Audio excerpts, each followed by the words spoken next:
¿no? Y se han encontrado cuentas a nombre de los árbitros también. Es decir, esta fue una estructura importante en el engranaje de corrupción que se practicó. Nosotros hemos identificado un total de 50 laudos emitidos, 25 solamente en el caso de la carretera interoceánica sur. Damos la bienvenida a la congresista Karina Beteta.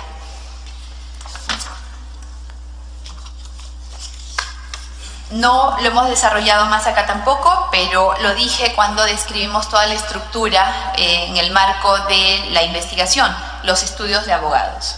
Han sido fundamentales, porque a pesar de tener un órgano de asistencia legal, los ministerios o los gobiernos regionales casi siempre amparaban sus decisiones en informes legales externos.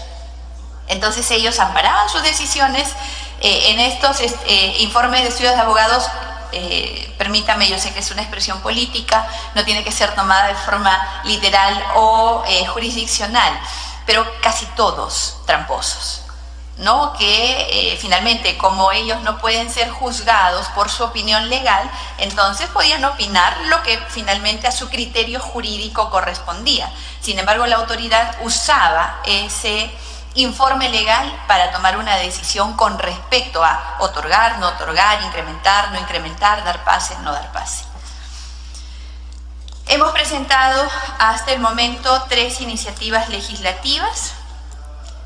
El proyecto de ley 1106, que tutela los intereses del Estado en los procesos judiciales por delitos de corrupción, que ayuda a que la Procuraduría pueda tener mayores herramientas para garantizar la reparación civil. También una ley que impide la impunidad de los cabecillas de las organizaciones criminales en delitos de corrupción, prohibiendo la suspensión de la ejecución de la pena. Y el proyecto de ley que fortalece la participación de los procuradores públicos en los procesos por delitos de corrupción y optimiza el proceso de colaboración eficaz. De hecho, tenemos muchas más iniciativas legislativas por trabajar. El tiempo nos ha sido extremadamente corto para una investigación tan compleja.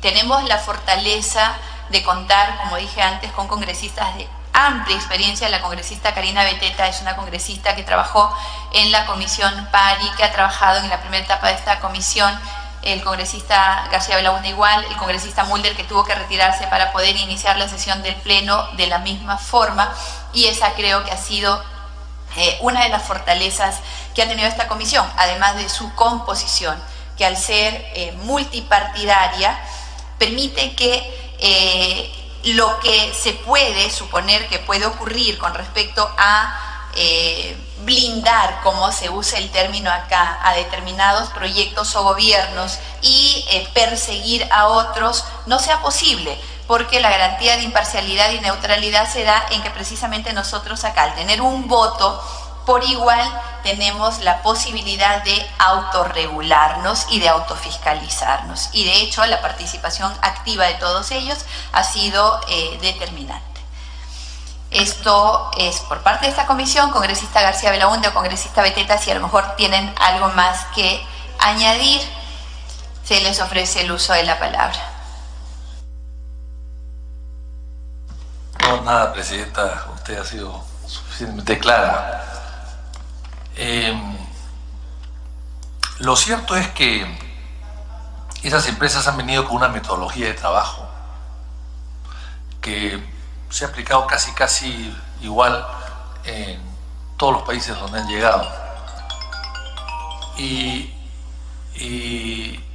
Odebrecht básicamente ha caído no por denuncias que se hayan hecho en nuestros países, sino porque cometieron el error de meterse en Estados Unidos y competir en Estados Unidos. O sea, se sentían tan seguros de sí mismos que manejaban absolutamente todo, que ellos quisieron meterse en Estados Unidos y competir con los constructores norteamericanos y hacer obras en Estados Unidos. Hicieron, por ejemplo, la ampliación del aeropuerto de Miami. Y se metieron en otras obras. Claro, entonces al final los constructores americanos dijeron, oiga, en América Latina no nos podemos meter porque están ustedes, pero si ustedes se meten aquí, nosotros vamos a fiscalizarlos. Y efectivamente, los empezaron a fiscalizar y, entre otras cosas, salieron las famosas cuentas, porque utilizaban finalmente a la banca norteamericana para su intermediación financiera, en algunos casos. Y los paraísos fiscales también. Entonces, todo eso hizo que las denuncias salgan en Estados Unidos en primer lugar. No han salido acá. Acá, yo soy vecino, por ejemplo, de la Embajada de Brasil en Lima, de la residencia. Entonces, he visto pasar por ahí a muchos políticos y muchos empresarios brasileños, todos, digamos, promovidos por el propio embajador, promovidos por su embajador. Yo mismo, como soy vecino, y siempre es bueno tener un vecino que te pueda dar asilo a un político por si acaso se necesite, entonces nunca he perdido las buenas relaciones con mi vecino. El año 92 casi necesité de ellos en el golpe de estado de Fujimori, casi necesité de ellos, pero en fin, estaba Leiter Rivero de embajador, Fernando Leiter Rivero en ese momento, y estaba ya dispuesto a subirme a la pared y cruzar, porque es pared por medio. Pero no tuve necesidad de eso, por suerte. Pero siempre es bueno tener a un país que da asilos como vecino para un político. Siempre es importante. Es una especie de póliza de seguros que no sabes si algún día la vas a utilizar. Así es. Y es un buen consejo en todo caso para usted. Y por eso mismo, por tener una relación cercana con las autoridades de Brasil, todos sin excepción, desde hace 30 años que somos vecinos, he asistido a una que otra reunión convocadas a las famosas frejoladas, que eran convocadas por la embajada, pero que eran financiadas por Odebrecht y las compañías brasileras, algo que lógicamente uno se entera después. Y yo he asistido, y a mí me llamaba mucho la atención. Claro, a un momento dado dejé de asistir porque había tanta gente que había que hacer cola para servirse un plato de frijoles. Entonces ya eso me pareció una exageración. Entonces dije, no, los platos de frijoles en mi casa los pueden hacer igual o mejores y no tengo que hacer cola. Y entonces dejé de ir por eso. Pero me llamó la atención que todos estaban ahí. Todos. Ministros de transportes no faltaron nunca. Nunca. Primeros ministros, congresistas, en fin, empresarios, muchos empresarios que todos hacían cola para servirse su plato de frijol. Y bueno, y repartían serpentina, camisetas, en fin, era un dispendio tremendo. El Día de la Amistad peruano-brasilera, más o menos así, hablaban de esa reunión. Entonces, siempre me pareció raro y extraño. Claro, pero era difícil pensar de que había algo más. Sin embargo, me llama la atención mucho que llegó Odebrecht al Perú en el primer gobierno del señor García, el año 86, 87, y esto empieza el año 79, en el gobierno de Morales Bermúdez, que fue la dictadura militar que termina el año 80. Morales Bermúdez fue la transición entre Velasco y el gobierno democrático de Belaúnde, que llegó el año 80. Y entonces se firma un convenio en realidad entre el Perú y Brasil para que las entidades brasileñas de Estado de promoción del desarrollo y las inversiones puedan prestar, y se firma un convenio para que haya una relación cercana y colaboración entre el Banco de Desarrollo de Brasil, creo que así se llama, y el Perú. Ese es el origen del tema. Ese decreto supremo o decreto ley, señora presidenta, que por ahí está y se les puede entregar a ellos.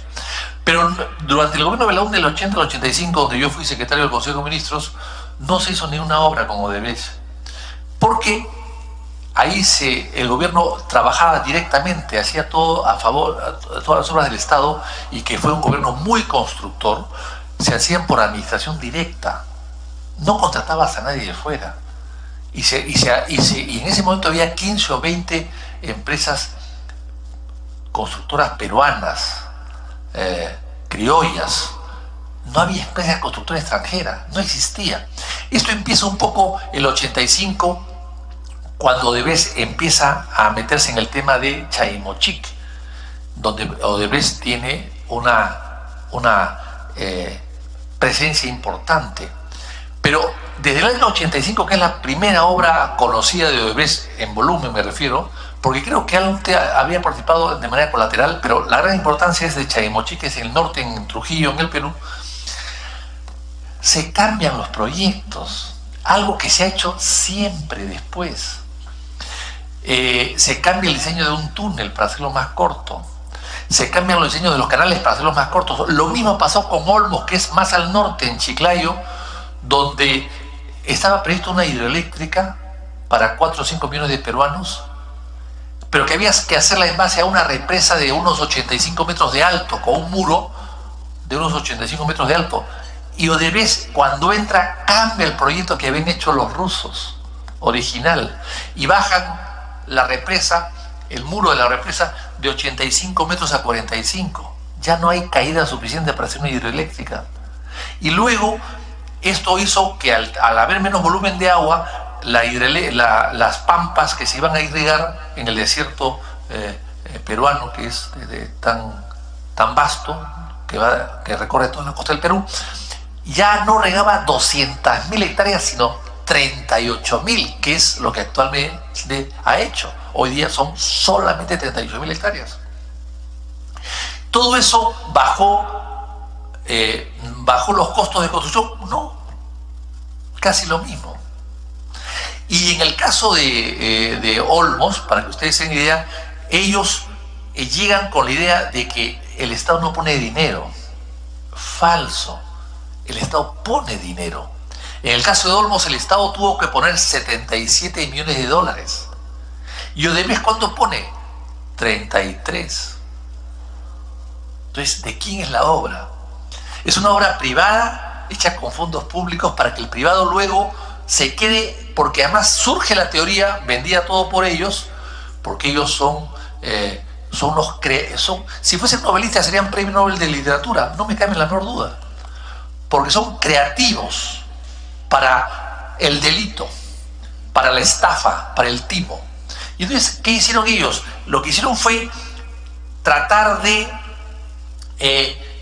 vender la idea, y lo hicieron, de que si ellos hacían la obra, era mejor que se queden administrándola, para poder comprobar que la obra estaba bien hecha. ¡Qué curioso! Y entonces, en el tema de Olmos, te estoy sacando un ejemplo de los muchos que pueden haber, en el tema de Olmos, ellos sacan 77 millones al Estado, solamente ponen 33, o sea, el 30%, y luego el Estado tiene que darles algo más, 20 millones más. Total, el Estado pone como 120 millones y ellos solamente ponen 33. Nunca ellos suben lo que ponen. Y luego consiguen préstamos con garantía del Estado. O sea, si yo tengo garantía del Estado, yo consigo una persona natural, o ustedes, personas naturales, consiguen lo que desea. Si el Estado me avala 1.000 millones, voy a un banco y el banco me da 1.000 millones. Aunque yo sea indigente. Así de simple. Entonces, con el aval del Estado, que se lo dio Kuczynski, por supuesto era primer ministro en ese momento, y Kuczynski también era asesor, eso es por los motivos por los cuales el señor Kuczynski hoy día está en su casa. Y entonces, el Estado avala todo y consigue préstamos, bueno, algo de COFIDE, que es una entidad nacional, la CAF, donde el señor Enrique García, distinguido boliviano, era presidente, pero muy amigo del Perú, la CAF con el aval del Estado. Y hace la obra, que cuesta mucho más. Pero el tema no es solamente la obra, el tema es la administración de la obra. Una vez terminada la obra, hay que hacer nuevos contratos y nuevas adendas, porque las adendas es sinónimo de trafa. Después de todo lo que hemos visto, se hacen luego unos cambios para que se queden administrando la obra por 16 años, en este caso. A veces es 20 o 30, en este caso 16 años. Y se fija un precio de tarifa de agua, porque como es una hidroeléctrica que traslada el agua de la sierra a la costa por un túnel, pues ese túnel hay que administrarlo y hay que trasladar el agua. Entonces se fija una tarifa de agua de 0.06 centavos de dólar por metro cúbico trasladado, lo cual ya es una exageración. Es un precio elevado. Ahí está la trampa, en el precio del traslado del agua. Ahí. ¿Y eso qué significa? En 16 años, cobrar 500 millones de dólares. Pero para que cobren eso, el Estado también les da una garantía por 408 millones. O sea, tienen una tarifa garantizada con un aval del Estado. El Estado emite bonos y emite garantías por 400. Todas estas normas están ahí, ustedes las pueden pedir. Todos son parte, quizás yo me pueda equivocar en pequeños detalles, pero en general lo que estoy diciendo, todo esto está reflejado en documentos que tenemos aquí. Entonces, ¿qué pasa? Estos señores están cobrando por el agua. Y lo mismo pasa en la hidroeléctrica de Chacya, en Huánuco. La colega Beteta es de Huánuco, entonces ella conoce el tema y mucho más que yo. También, aparentemente, el Estado no pone un dinero. No es APP. El Estado al final pone siempre el 80 o 90%. Y luego se queda con la administración y se fija un precio garantizado por la luz, por el kilovatio de luz. Y ahí también está el otro negocio. La cobranza en 20 años o en 30 años de las tarifas que son altas y aseguradas. Ese es parte del negocio. Ese es mucho más negocio que el otro. Y eso es una práctica que se ha hecho en la autopista, en la carretera interoceánica del sur, donde se contrata una serie de gente, inclusive algunos profesionales que yo hasta hace poco pensaba que eran serios, ahora me doy cuenta que no, que han hecho informes en el Interoceánica Sur que, por ejemplo, gracias a nuestra comunicación con Bolivia y con Brasil, en Madre de Dios, Puerto Maldonado, íbamos a llegar a Río Branco, ¿no? Y esa carretera interoceánica nos integraba totalmente al Brasil. Pero todos sabemos que Brasil es un país de economía cerrada. ¿Qué cosa le vamos a vender a Brasil? Y entonces ahí decían que iba a haber un emporio de desarrollo, íbamos a poder sacar y cultivar tomates, papas. Y yo no sabía que en la selva se podía cultivar papas, hasta ahora es una novedad. Y entonces hablan de todo tipo de productos y que iban a pasar tantos camiones. El comercio, desde que está la interoceánica a la fecha, se ha incrementado en 2 millones de dólares anuales. Nada. Y la autopista cuesta mucho más mantenerla. ¿Quién lo paga? El Estado. Hoy paga el Estado. Y entonces, cuando sale, volviendo a la etapa inicial, cuando sale las coimas de 20 millones de dólares que recibe el señor Toledo, que es muy amigo de ilustres políticos también bolivianos, he visto a muchos en sus reuniones, el señor Toledo, cuyo gobierno la verdad que no fue tan malo, el Perú creció, Kuczynski, que fue su primer ministro, al final fue su ministro de Economía y después su ministro de primer ministro. Y cuando sale el tema de Toledo, por ejemplo, que es una cosa interesante, sale Toledo hace 3 años o 4 años comprando una gran residencia por 5 millones de dólares y una oficina por 5 millones de dólares. ¿Y qué pasa allí? Toledo tiene una buena propiedad hipotecada de un banco. Y generalmente cuando uno empieza a peinar canas y los hijos se van de la casa, lo que uno hace es reducirse, no ampliarse. Pero Toledo cometió la decisión de hacer lo contrario. De viejo, bueno, canas no las tiene, pero en todo caso sí tiene años. Entonces decidió, lejos de achicar su casa, agrandarla, mudarse a una más grande. Cuando la vida te dice que el sentido común es al revés, pero en fin, él se mudó a una casa más grande. Y como recurrió a una serie de corredores inmobiliarios para, en fin, llegar y obtener una buena propiedad para comprarla, y entonces busca una persona, y claro, en el Perú, como en Bolivia supongo que será igual, las comisiones por corretaje, por venta de propiedades, las paga el vendedor. Pero en este caso, él había buscado a un corredor como comprador para que le busque. Por lo tanto, al haberlo buscado él, bueno, el vendedor pagaba la comisión a su corredor, pero él tenía que pagar de comisión algo a la persona que le había encontrado la propiedad. No era cuestión de que solamente el vendedor ya le pague a un corredor que no era de él, que no era del comprador, que lo había ayudado a conectarse. Entonces tenía que cobrar una comisión.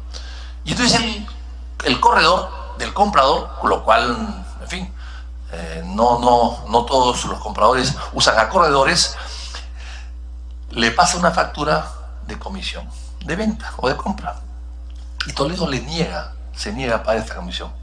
Entonces el corredor hace la denuncia que esta compra se ha hecho y saca los documentos y que estaba a nombre de la mamá o de la suegra que tiene 85 años de edad. Ahí le preguntan, Toledo dice, no, que mi suegra con el holocausto ha comprado esto, el holocausto le da 300 o 400 dólares mensuales, ¿cómo puede comprar una casa de 5 millones de dólares? Además, la suegra escasea una indigencia, está en estado de indigencia, etc. Entonces, surge el escándalo y nadie sabe de dónde sacó la plata, a pesar que ya había dejado de ser presidente varios años atrás. Pero, al final, cuando la gente pregunta, bueno, ¿pero quién te ha dado la plata? Oye, ¿quién te ha dado la plata? Al final, él dice, bueno, tengo un amigo que es rico, muy rico, que tiene 300 millones de dólares, es un hombre muy rico, y que él me dio la plata. Pues le dio la plata a mi suegra, es amiga de ella, y se la prestó como una inversión para que se la devuelva después. Y sale el nombre de Maiman. Entonces, toda esa historia difícil de creer, legalmente encajaba, aunque éticamente tú te das cuenta que no era muy difícil de creer. Pero en fin, pero en todo caso, jurídicamente o legalmente podía ser aceptable por la justicia. Cuando tú revisabas el juicio por lavado de activos. ¿Pero qué pasó? Luego surge lo de Odebrecht. Y la misma gente de Odebrecht confiesa que todo esto se ha hecho a través de Maiman. Bueno, entonces si Maiman ya había declarado él y el Toledo que había recibido la plata de Maiman 5 millones antes de, y luego 1, 2 o 3 años después, para mala suerte de Toledo, aparece el escándalo de Odebrecht y el hombre que recibía era Maiman, bueno, el círculo se cierra solo. Ya no hay mayor indagación que hacer. El círculo se cerró solo. Ya está juzgado antes de tiempo. Ya la gente lo juzgó. Ya la gente sabe que es imposible, pues, con todos estos datos, pensar que la plata no viene de Odebrecht. Pero el problema acá, y a eso quería llegar, es 20 millones de dólares de comisiones ilegales a Maiman, a Toledo, etc.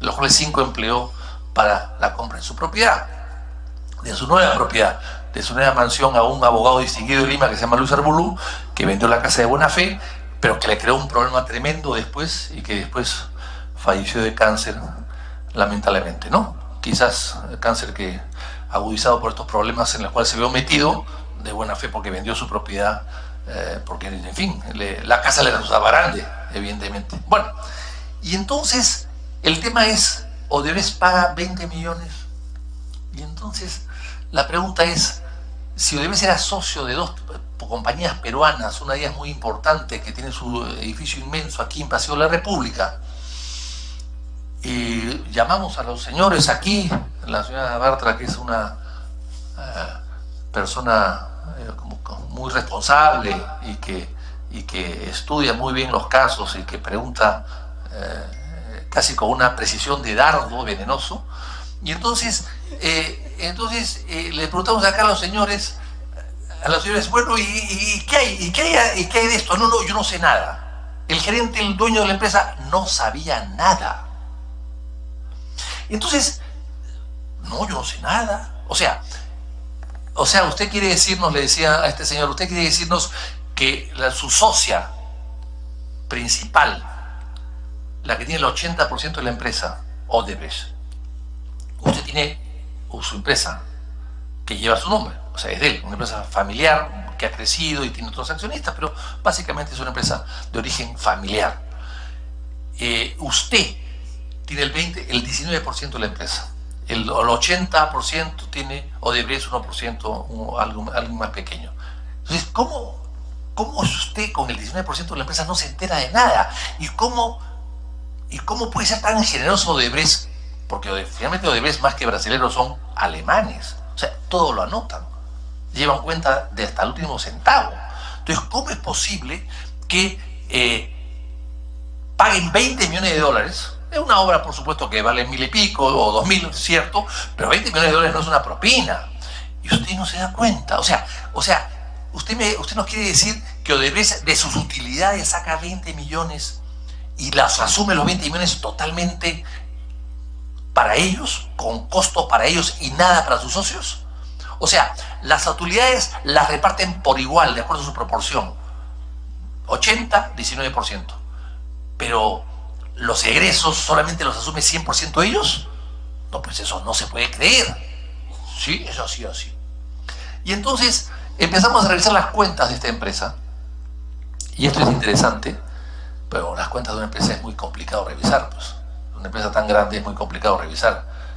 Y encontramos una cuenta corriente que se abre un 1 de agosto y se cierra un 31 de agosto del 2005, creo que 2006. Bueno, se abre el 1 de agosto, la empresa abre una cuenta, una de las tantas cuentas, el 1 de agosto, la cierra el 30 de agosto. El 5 de agosto se firma el contrato de la Interoceánica del Sur. 5 de agosto, ¿no? Y entonces, y uno ve que la cuenta se abre con 200.000, $200.000, y entre el 1 de agosto y el 30 hay depósitos de 200, de 400, de $500.000, casi interdiarios, y se sacan al día siguiente. O sea, entra $300.000 hoy, mañana sale.